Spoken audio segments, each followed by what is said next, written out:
प्रधानमंत्री नरेंद्र मोदी आज संयुक्त राष्ट्र महासभा को संबोधित करेंगे। पीएम वीडियो कॉन्फ्रेंसिंग के जरिए शाम 6:30 बजे महासभा को संबोधित करेंगे। यूएन में पीएम मोदी कोरोना पर किए गए रोकथाम और आगे की रणनीति और वैश्विक आतंकवाद के मुद्दे पर भी बात कर सकते हैं।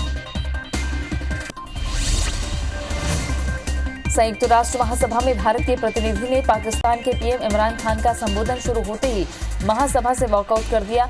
इमरान ने जैसे ही अपना संबोधन शुरू किया वो भारत के खिलाफ हमलावर हो गए। असेंबली चैम्बर में बैठे फर्स्ट सेक्रेटरी मिजितो विनितो ने अपनी सीट छोड़ दी। इमरान ने अपने संबोधन में पहले आरएसएस और फिर कश्मीर मुद्दे पर भारत पर हमले किए।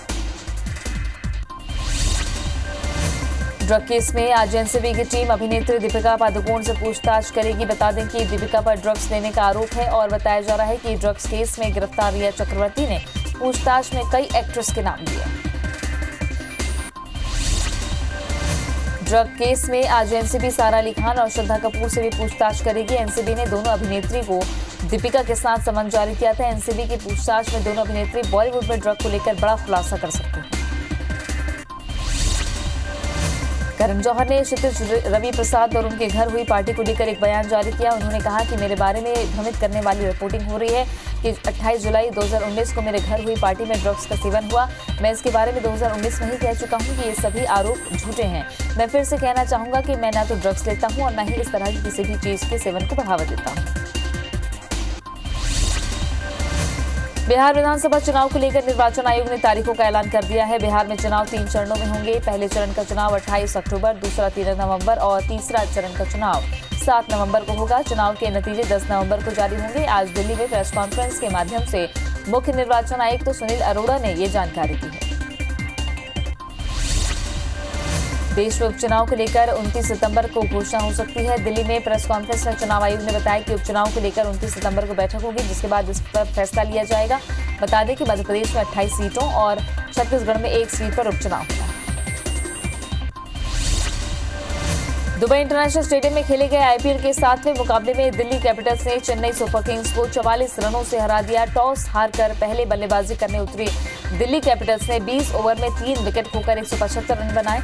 जवाब में चेन्नई सुपर किंग्स की टीम 7 विकेट पर 131 रन ही बना सकी। आईपीएल में कोलकाता नाइट राइडर्स और सनराइजर्स हैदराबाद के बीच आज अबू धाबी में मुकाबला होगा। टॉस शाम 7 बजे होगा और मैच 7:30 बजे से शुरू होगा। दुनिया भर में कोरोना संक्रमितों की संख्या 3 करोड़ 27 लाख के पार पहुंच गई है। वहीं कुल मौत का आंकड़ा 9,92,000 के पार हो गया है। अब तक दुनिया में 2 करोड़ 41 लाख मरीज ठीक भी हुए हैं। वहीं दुनिया में 75 लाख से ज्यादा एक्टिव मरीजों का इलाज जारी है। विश्व में भारत से सबसे ज्यादा एक्टिव मरीज मिल रहा है। देश में कोरोना संक्रमितों की संख्या 59,01,000 के पार पहुंच गई है। देश में अब तक 48,46,000 से ज्यादा मरीज इलाज से ठीक हो चुके हैं। वहीं कोरोना से अब तक 93,000 से ज्यादा लोगों की मौत हुई।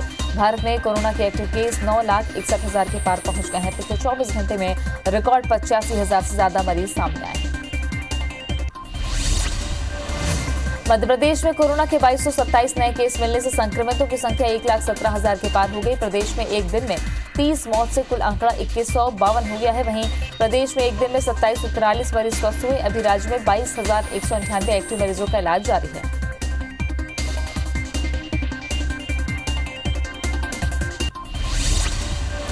छत्तीसगढ़ में 24 घंटे में कोरोना के 2942 नए मरीज से आंकड़ा 98,565 पहुंच गया। प्रदेश में एक्टिव मरीजों की संख्या 30,928 के पार पहुंच गई है। राज्य में अब तक 66,860 मरीज डिस्चार्ज हो चुके हैं। 24 घंटे में 11 मौत से मरने वालों का आंकड़ा 777 पहुंच गया है। राजधानी रायपुर में 580 नए केस मिले हैं। छत्तीसगढ़ के 3 जिलों में सीरो सर्विलेंस की अंतिम रिपोर्ट जारी कर दी गई है। सर्वे के आधार पर आईसीएमआर ने रिपोर्ट जारी की। इसमें रायपुर के 13.41% लोगों में एंटीबॉडी मिली है। वहीं राजनांदगांव के 3.76 लोगों में और दुर्ग के 8.31% लोगों में एंटीबॉडी मिली है। बता दें कि तीनों जिलों से कुल 1513 सैंपल लिए गए थे। आज सीएम शिवराज और ज्योतिरादित्य सिंधिया बदनावर के कोटेश्वर धाम में दोपहर 1 बजे पहुंचेंगे। सीएम शिवराज यहां नर्मदा उद्वहन सिंचाई योजना का भूमि पूजन करेंगे। इस कार्यक्रम में पशुपालन मंत्री प्रेम सिंह पटेल, नर्मदा विकास मंत्री श्री कुशवाहा और बीजेपी के पदाधिकारी शामिल होंगे। कार्यक्रम की तैयारियों का जायजा लेने कई मंत्री और इंदौर रेंज के डीआईजी भी पहुंचे हैं। मध्य प्रदेश के सीएम शिवराज सिंह चौहान आज किसानों को सौगात देंगे। सीएम शिवराज आज मुख्यमंत्री किसान कल्याण योजना का शुभारंभ करेंगे। योजना के तहत किसानों को 4,000 रुपए सालाना दिया जाएगा। किसानों को ये राशि 2-2 हजार 2 किश्तों में दी जाएगी। मध्य प्रदेश में 150 पुलिस अफसरों के तबादले की कांग्रेस ने निर्वाचन आयोग से शिकायत की है। कांग्रेस ने आयोग से तबादला कैंसिल करने की मांग की। कांग्रेस का आरोप है कि चुनाव आयोग की प्रेस कॉन्फ्रेंस से पहले अचानक अधिकारियों की तबादला कर दिया गया। इंदौर में 10 मंजिला सुपर स्पेशलिटी हॉस्पिटल को सीएम शिवराज सिंह चौहान ने शुरू किया, लेकिन अस्पताल में मरीजों को बेसिक सुविधाएं नहीं मिल रही है। ऐसे में बीजेपी विधायक आकाश विजयवर्गीय ने 51 पंखे के साथ ही 250 चादरें और तकिए भेंट किए हैं। साथ ही अस्पताल में किसी तरह की कमी नहीं होने के दावे किए हैं। खरगोन के सनावत की अवंती सूत मिल की 16 दुकानों की नीलामी के विरोध का मामला थमने का नाम नहीं ले रहा है। नीलामी को लेकर कांग्रेस विधायक सचिन बिरला और पूर्व चिकित्सा शिक्षा मंत्री विजय लक्ष्मी साधु आज श्रमिकों के साथ अपर कलेक्टर को ज्ञापन देने पहुंचे। इस दौरान अधिकारियों पर सांठगांठ का आरोप लगाते हुए जांच की मांग की है। मध्य प्रदेश भू संपदा विनियामक प्राधिकरण यानी रेरा के अध्यक्ष एंटोनी डिसा को हटा दिया गया है। राज्य शासन ने इस संबंध में आदेश जारी किए हैं। एंटोनी डिसा शिवराज सिंह चौहान के तीसरे कार्यकाल में प्रदेश के मुख्य सचिव थे। प्रदेश में सत्ता परिवर्तन के बाद डिसा तत्कालीन सीएम कमलनाथ के निकट के अधिकारी माने जाते थे। बालोद जिले में इस बार लॉकडाउन के दौरान लोगों की जागरूकता देखने को मिल रही है। नगर की सड़कों पर पूरे दिन सन्नाटा पसरा हुआ है। गिने चुने लोग ही नजर आ रहे हैं और वो भी बाकायदा मास्क लगाए हुए हैं। दूसरी ओर जिला और पुलिस प्रशासन भी जिला मुख्यालय के चौक चौराहों पर मुस्तैद है। HIV पॉजिटिव नाबालिग बच्चों की देखभाल करने वाली छत्तीसगढ़ की एकमात्र संस्था अपना घर से 14 बच्चों को बालिका गृह में शिफ्ट करने के मामले में हाईकोर्ट की सिंगल बेंच ने राज्य शासन को नोटिस जारी कर जवाब मांगा है। बता दें कि सरकार ने बालिका गृह में अनियमितता का हवाला देकर पिछले 4 महीनों से शिफ्टिंग कार्रवाई शुरू कर दी है। जांजगीर चांपा के नवागढ़ थाने में पदस्थ नगर सैनिक रज्जो प्रसाद तिवारी की धारदार हथियार से हत्या कर दी गई। वो नवागढ़ थाने से ड्यूटी करके अपने घर अमोरा गांव लौट रहे थे। रास्ते में सुनसान इलाके में इस वारदात को अंजाम दिया गया। पुलिस ने मामला दर्ज कर अज्ञात आरोपी की तलाश शुरू कर दी है। रायगढ़ जिले के झूठ मिल क्षेत्र के बोंदा टिकरा इलाके में युवक की अज्ञात लोगों ने हत्या कर दी। बताया जा रहा है कि पुल के पास कुछ लोगों ने शुक्रवार की सुबह युवक की खून से सनी लाश देखी, जिसके बाद पुलिस को इसकी सूचना दी। पुलिस ने इस मामले में अज्ञात आरोपियों पर मामला कायम कर जांच शुरू कर दी है। सूरजपुर की रामानुज नगर पुलिस ने हिरन की खाल और देसी कट्टे के साथ एक आरोपी को गिरफ्तार किया है। पुलिस ने आरोपी के पास से गांजा और महुआ शराब भी बरामद की। पुलिस ने मामले पर कार्रवाई शुरू कर दी है। धमतरी जिले के भकारा थाना क्षेत्र के जिला सहकारी केंद्रीय बैंक के घोटालेबाजी के आरोपी बर्खास्त मैनेजर और चौकीदार को पुलिस ने गिरफ्तार कर लिया है। बर्खास्त मैनेजर कुमार दत्त दुबे, कैशियर राजकुमार साहू चपरासी और चौकीदार ने मिलीभगत कर साल किसानों का फर्जी हस्ताक्षर कर बैंक में करीब 60 लाख रुपए का घोटाला किया था। कवर्धा के सिटी कोतवाली पुलिस ने घेराबंदी कर खैरागढ़ से अपहरण के सलीम को छुड़ा लिया है और आरोपी शिवम को गिरफ्तार कर जेल भेज दिया गया है, जबकि 3 आरोपी भागने में कामयाब रहे, जिनकी तलाश की जा रही है। वहीं अपहरण में उपयोग की एक कार की भी जब्ती कर ली गई है। आदर्श नगर निवासी युवक सलीम खान को कुछ लोगों ने 24 सितंबर की शाम को अपहरण किया था। छतरपुर पुलिस ने 3 दिन पहले अगवा रिटायर्ड शिक्षक को दिल्ली से छुड़ा लिया है। अपहरणकर्ताओं रिटायर्ड शिक्षक के बेटे को फोन कर 5 लाख रुपए की फिरौती मांग रहे थे, जिसके बाद रिटायर्ड शिक्षक के बेटे ने सिविल लाइन थाने में रिपोर्ट लिखवाई थी। एसपी ने टीम गठित कर दिल्ली भेजा था। इस दौरान मास्टरमाइंड संजय बंसल पैर फिसलने से उसकी मौत हो गई।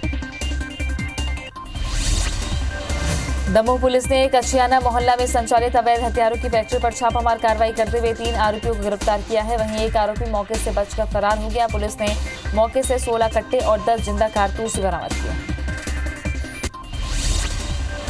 भोपाल के होशंगाबाद रोड स्थित इंटरनेशनल पब्लिक स्कूल में आग लग गई। आग लगने से धुएं का गुबार काफी दूर से दिखाई दे रहा था। आग वेल्डिंग करते समय चिंगारियां निकलने के कारण लगी थी। स्कूल के ओपन स्पेस पर लगे शेड पर वेल्डिंग का काम चल रहा था। 2 घंटे की कड़ी मशक्कत के बाद आग पर काबू पा लिया गया। कटनी की रीठी पुलिस ने नशीले कफ सिरप का अवैध व्यापार कर रही एक महिला माफिया को गिरफ्तार किया। पुलिस ने उसके पास से 140 सीसी कफ सिरप जब्त की है।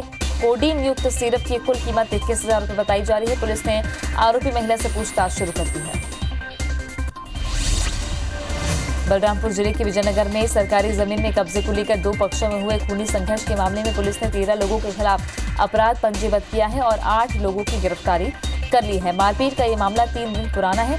इस मामले में पुलिस पर गलत कार्रवाई का आरोप लगाकर ग्रामीणों ने थाने का घेराव भी कर दिया था। उमरिया के बांधवगढ़ टाइगर रिजर्व में शिकार के 2 अलग अलग मामलों में 8 शिकारियों को गिरफ्तार किया गया है। सभी 8 आरोपियों को प्रबंधन ने चार्जशीट के साथ न्यायालय में पेश किया, जहां सभी को जेल भेज दिया गया। बलरामपुर जिले के ग्राम पंचायत गोपालपुर में ग्रामीणों ने गोठान समिति के अध्यक्ष और जनपद सीईओ के खिलाफ मनमानी का आरोप लगाया है।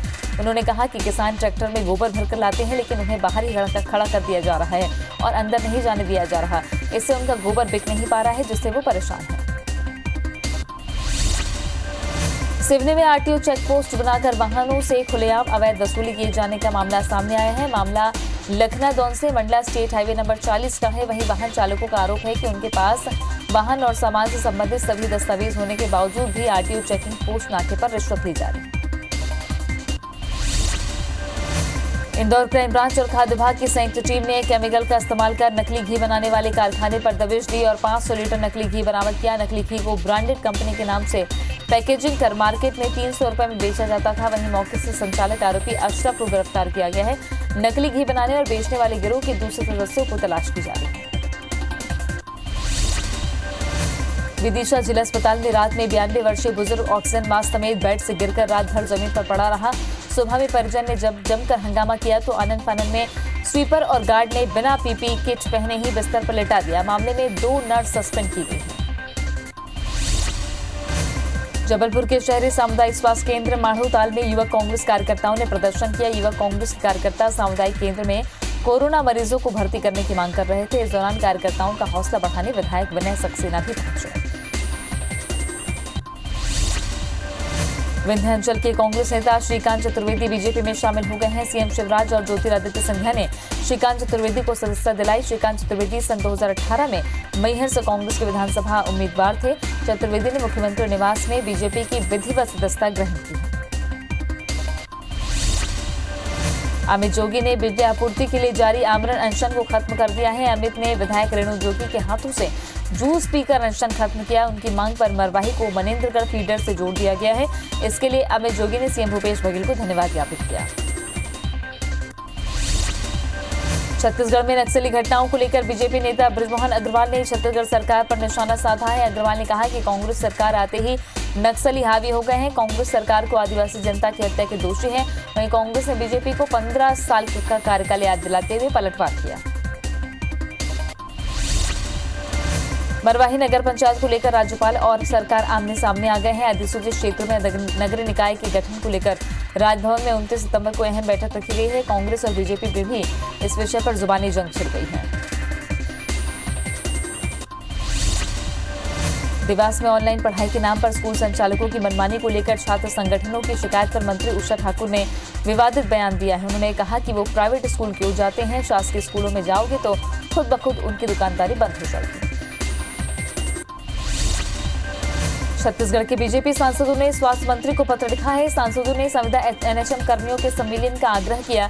एनएचएम कर्मियों के खिलाफ सरकार द्वारा की गई कार्रवाई को निरस्त करने की मांग की गई है। इंदौर की एक युवती के साथ शादी के बाद विदेश में जाकर पति को मारपीट करने महंगा पड़ गया।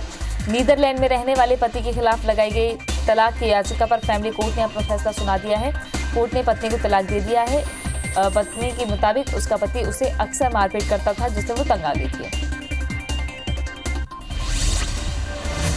सूरजपुर जिले में स्वास्थ्य व्यवस्था का बुरा हाल है। उड़गी ब्लॉक के कोल्हुआ गांव में पिछले 15 दिनों में 5 नवजातों की मौत हो चुकी है, जिससे स्वास्थ्य विभाग सवालों के घेरे में है। बीती रात शांति पंडो को प्रसव पीड़ा पर मोहर सोप अस्पताल लाया जा रहा था। रास्ते में ही प्रसूता ने बच्चे को जन्म दिया और कुछ देर बाद नवजात की मौत हो गई। यही हाल इस गांव की सुमित्रा के साथ हुआ।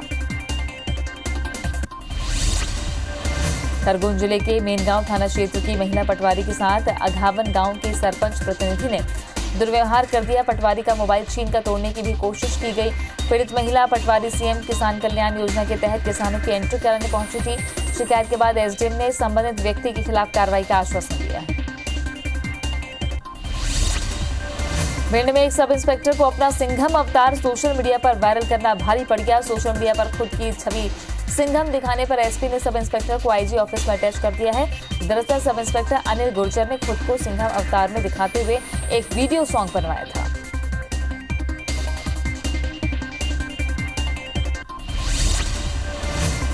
रेलवे बोर्ड ने पीथमपुर के पास इंदौर दाहोद रेल लाइन निर्माण कार्य पर रोक लगा दी है। काम रोकने की वजह खतरनाक सुरंग बताया जा रहा है। बारिश से सुरंग के हिस्से में पानी भर गया। सुरंग के इंदौर तरफ वाले हिस्से में ज्यादा खतरा है। अगर ऐसे ही पानी भरता रहा तो सुरंग धंस सकता है। कोरोना के संक्रमण के दौर में सीएसपीडीसीएल पर दोहरी मार पड़ी है। मंदी का हवाला देते हुए उद्योगों ने जहां अपना लोड पहले ही घटा दिया है, तो वहीं अब घरेलू और सरकारी विभागों से भी बिल वसूलने में विभाग को दिक्कत हो रही है। जानकर ये हैरत होगी कि विभाग को उपभोक्ताओं से 158 करोड़ का बिजली बिल वसूलना है। जबलपुर में कोरोना काल में मेडिकल अस्पताल की बदहाली की खबरों को दिखाई जाने के बाद प्रशासन जागा है, जिसके बाद अब अंचल के सबसे बड़े कोविड अस्पताल में सीसीटीवी कैमरे के जरिए निगरानी रखी जाएगी। इतना ही नहीं, मरीजों के परिजन वार्ड में मौजूद अपने मरीज से वीडियो कॉन्फ्रेंसिंग के जरिए बात भी कर सकते हैं। मेडिकल अस्पताल की व्यवस्थाओं को लेकर सवाल उठ रहे थे। धमतरी में कोरोना संक्रमित पुलिस जवानों का मनोबल बनाए रखने के लिए जिला पुलिस प्रयास कर रहा है। कुरु थाना में पदस्थ एक आरक्षक के कोरोना संक्रमित पाए जाने के बाद पुलिस प्रशासन ने उसके जन्मदिन पर घर जाकर संक्रमित आरक्षक का जन्मदिन मनाया। इस दौरान परिजनों की आंख छलक आए। अंबिकापुर में स्वास्थ्य विभाग हर मोहल्ले जाकर कोरोना संक्रमण से बचाव के लिए दवाइयों की किट लोगों को फ्री में उपलब्ध करा रहा है। आंगनबाड़ी कार्यकर्ता लोगों को दवाई बांटने के अलावा उन्हें संक्रमण से बचने के उपाय भी बता रहे हैं। प्रभारी सिसोदिया ने बताया कि होम आइसोलेशन में रह रहे मरीजों को किट उपलब्ध कराई जा रही है। रायगढ़ नगर निगम में पार्क निर्माण के लिए राशि खर्च करने को लेकर बवाल मचा हुआ है। केंद्र सरकार ने अमृत मिशन के तहत पार्क निर्माण के लिए 3 करोड़ की स्वीकृति दी थी, लेकिन अधिकारियों ने पुराने पार्कों की मरम्मत के नाम पर राशि खर्च कर दी। अब एक पार्क का निर्माण किया जा रहा है, जिस पर बीजेपी पार्षद दल ने आपत्ति दर्ज कराते हुए जांच की मांग की है।